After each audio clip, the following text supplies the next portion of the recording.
In Lagos, police extortion, abuse of human rights, and other unwholesome acts are now considered grievous offences. Commissioner of Police Abiodun Alabi stressed this during his Maiden familiarisation tour of some parts of the command. Senior correspondent Ivy Kano reports. His first port of call was Area G Command at the Oba area of Lagos. The commissioner and his team proceeded to meet with representatives of the area. After the end of NSAS, we're able to defend this particular building with the help of members of public and officers and men. I'm not pretending that all is well. All is not well in this Bobolo is Roger. Recently, there are so many kinds of people trying to match themselves. We are doing the little we can do, but I think shortage of men and officers is part of the problem and logistics. The division is very close to the state boundary. And we have a lot of hoodlums there. Yes. In a separate meeting with officers and men, he hinted that indiscipline under any guise will not be tolerated. No policeman can force you to part with your money, except you want to part with your money. Bail is free. If anybody asks that if you don't pay, I'm not going to release your brother or your sister or your mother or your father to you, go and report him to his boss. The same was the case at Area H Command. Thank you very much. This synergy between the police stakeholders and community leaders aim at adopting community policing practices in addressing internal security. After meeting with operatives, Mr. Alabi listened to the residents' complaints. Most of the challenges we have during the NSAS is because of the communication gap. He spoke on the allegation that an officer leaks information to criminal gang. Statement is not wholly correct. What she said is that there is a particular police officer. She has not been able to identify him, who always take advantage of arresting them and try to abuse his professional ethics. That one is under investigation. He reeled out actions not expected of his men. Some of my men have been accused of extorting money while they are doing stop and search, and I've warned them. Anybody found doing anything unprofessional or unethical will be dealt with disciplinarily. Members of Police Community Relations Committee at the gathering promised to keep working with the force. The Commissioner of Police also promised to address all the security issues raised by especially members of the public, and he intends to visit the over 100 police divisions in the state.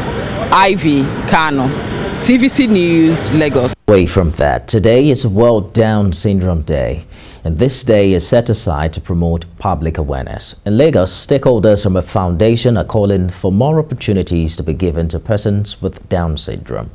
Inulu Apopola reports. Parenting has never been a walk in the park. With its ups and downs varying from families, some might be more challenging than the other, especially for children with Down syndrome. Many parents typically experience shock, sadness, and fear over the uncertainty of raising a child with intellectual and developmental disabilities.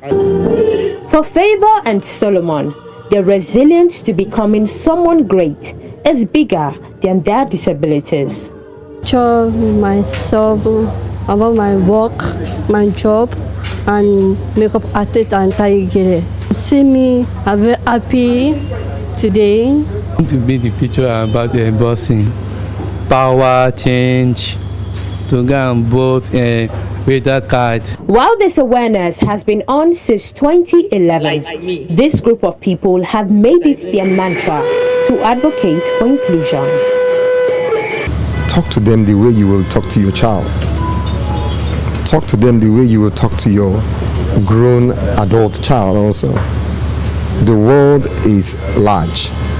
They make up the society also.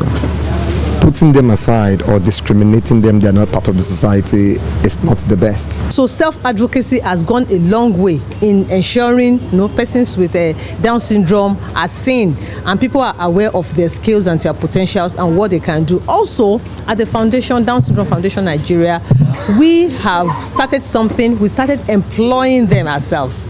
So by the time we employ them, we put them on our payroll, and others, they see that these people are actually employable. The group say government also has a role to play in making life better for the children living with Down syndrome. We believe that ability is in disability. So everybody that is living with disability is carried along in all our affairs, both in employment, in generating income. While some experts say there is no cure for this ailment, these children have chosen to be happy despite all the odds, to become the best they want to be. Wow. It gives you opportunity. Inyulua Popola, TVC News, Lagos. The new executive secretary of the Tertiary Education Trust Fund says the body will now focus on curriculum delivery in Nigerian tertiary institutions. Sonny Echono disclosed this while taking over from his predecessor, Professor Elias Bogoro. He believes the right curriculum will help create symbiotic relationship between industries and academia for seamless production of manpower. Helen Osamide Akins reports, and we'll be back with business news. Higher education in Nigeria is expected to satisfy the requirements of industry, commerce and society. These aspirations were met in the early years of the institutions, but not today. In recent years, the quality of graduates shunned out can hardly meet the expectations of local employers of labor and the organizations that should commercialize research findings. Sonny Echono takes over the mantle of leadership of TET Fund under these circumstances and promises that reviewing Nigerians' higher education curriculum to meet current realities will be one of his areas of focus. We've done so well in physical infrastructure. I will continue to do so. But we also must focus on those who've been trusted with the preparation of our students for future challenges of this country. We must focus on the type of curriculum that is being taught and the delivery systems for it. As Professor Bogoro bows out of office, he challenges his successor to uphold the legacy of the fund.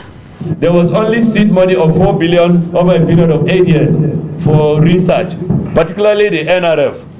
Now that changed when I made a case that we scale it up. And from that year, it became annual rather than seed money for many years. And in the year 2019, 5 billion naira instead of 500 million over a period of 8 years, if you turn out the arithmetic, it now became 5 billion for the year 2019. Tertiary Education Trust Fund is one of government agencies whose impact has really been felt in tertiary institutions nationwide. Before now, Architect Sonny Echono was a retired permanent secretary at the Federal Ministry of Education. Helen Osamide Akins, TVC News, Abuja.